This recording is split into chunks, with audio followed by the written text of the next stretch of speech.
Cox's Bazar in Bangladesh is home to more than 1 million Rohingya refugees who fled persecution in Myanmar's western Rakhine state.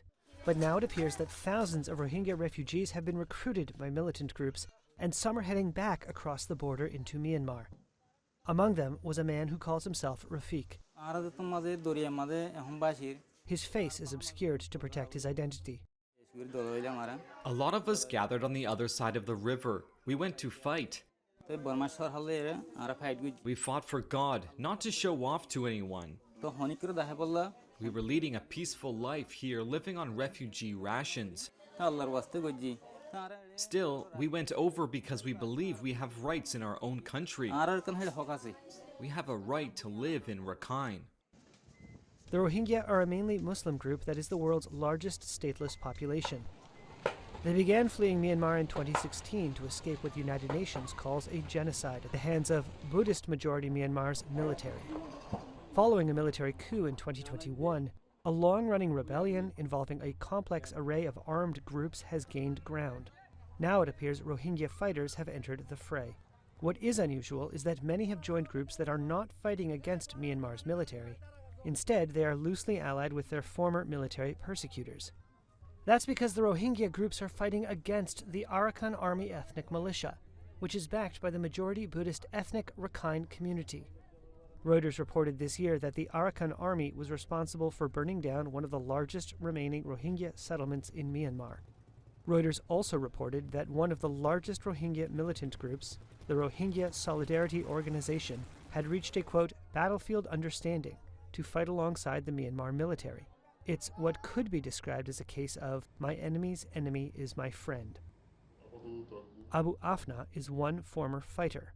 He says he traveled by boat from near the camps in Bangladesh to the western Myanmar town of Mongdao, where the Arakan army was fighting Myanmar's military for control. There, he says, he was housed and armed by junta troops. His voice has been distorted to protect his identity. When I was fighting alongside the junta army, I felt these were the same people who raped and killed our mothers and sisters. And the people I was fighting against were the reason our nation was ruined completely. Our main enemy was not the Myanmar government, but the Rakhine community. Afna says one of the incentives for joining up was that the junta was offering citizenship.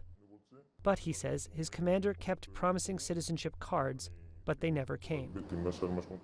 Bangladesh's government did not respond to questions, while the junta denied in a statement that it had conscripted any Muslims. It said Muslim residents had requested protection and that it had provided basic military training to help them defend their villages and regions. Reuters interviewed 18 people who described the rise of insurgent groups inside Bangladesh's refugee camps and reviewed 2 internal briefings on the security situation written by aid agencies in recent months. The news agency is reporting for the first time the scale of recruitment by Rohingya armed groups in the camps, which totals between 3,000 and 5,000 fighters.